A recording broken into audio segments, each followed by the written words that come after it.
It's finally here. What's up, guys? Welcome back to the channel, to the Zero Takes channel, I should say. Today, we're back with just a short little video. I'm going to be talking about my thoughts on, kind of giving you my reaction on the Doomsday trailer. I really liked it. Some things I'm a little worried about, but overall, made me a lot more excited. Made me actually, a lot less scared, which is a good thing because going into Doomsday, no idea. Couldn't tell you. I'm still continuing to watch the rest of the movies. I'm just switching it up. I put a little YouTube post about it. Gonna do the phases instead of the individual movies. Just too busy. But to get back into the Doomsday trailer, a lot of it was really good.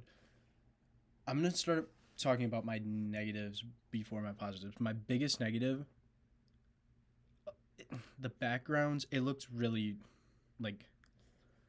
it looks a lot of CGI background. It looks a little like just gray area. Especially I'm kind of focusing mostly on the Doom Thor interaction, which was pretty sweet.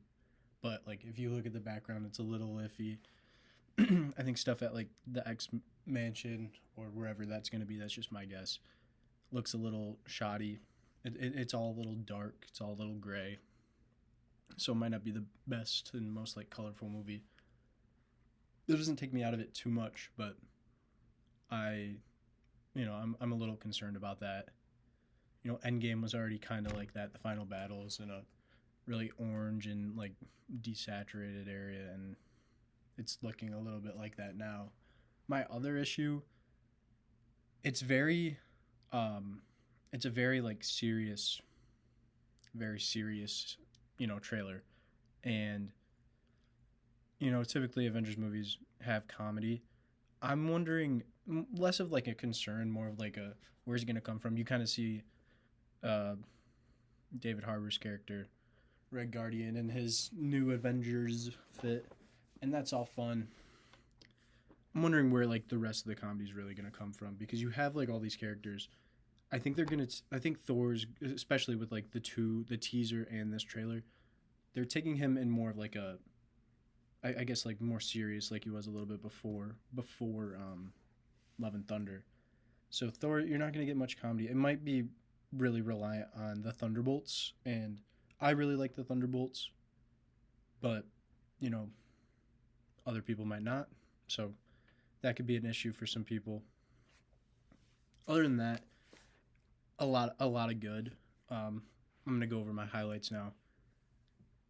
I love seeing Gambit doing his thing. His fight with Shang-Chi was really cool. I love to see that. I'm really looking forward to that in the theater.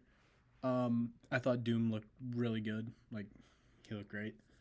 So I'm really excited to see that. I'm excited to see what RDJ is actually going to do with him.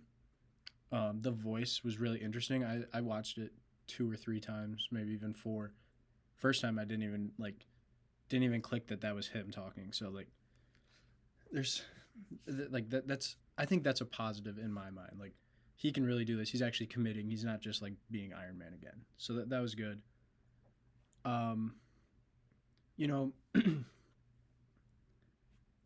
You didn't get too much. All the X-Men stuff's cool. We've kind of seen a lot of it. We see the Cyclops beam in previous teasers.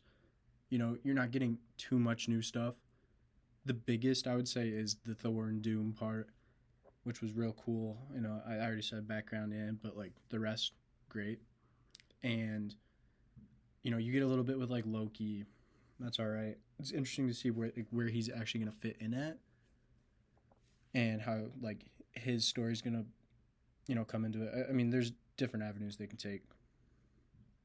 And then the other big part was Thor and Cap, and there's a lot of discourse on that. Is he gonna be R Cap? Is he gonna be Variant? Is he gonna be Hydra Cap somehow? I don't really see that happening. I think that's too, with a movie like Doomsday, with it already being so random. The plot is non-existent to us as of right now. I don't think they're just gonna throw in Hydra Cap as a new cherry on top kind of thing. I think that would be kind of dumb, because there's already so much concern around it. That scene also, Cap looks a little weird. but I'm excited to see them back. That's like my biggest negative going into Doomsday is that they're bringing him back. I know no one ever really dies in Marvel other than Uncle Ben, so like, yeah, of course he can come back. That's kind of how it works. But like, he had such a good ending. Like, I didn't think they should have touched either of those characters, Cap or Iron Man.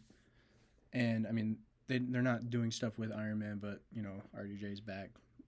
Same, not same difference, but real close. And bringing Cap as full stop, I think that's a poor choice, but we'll see how it actually plays out.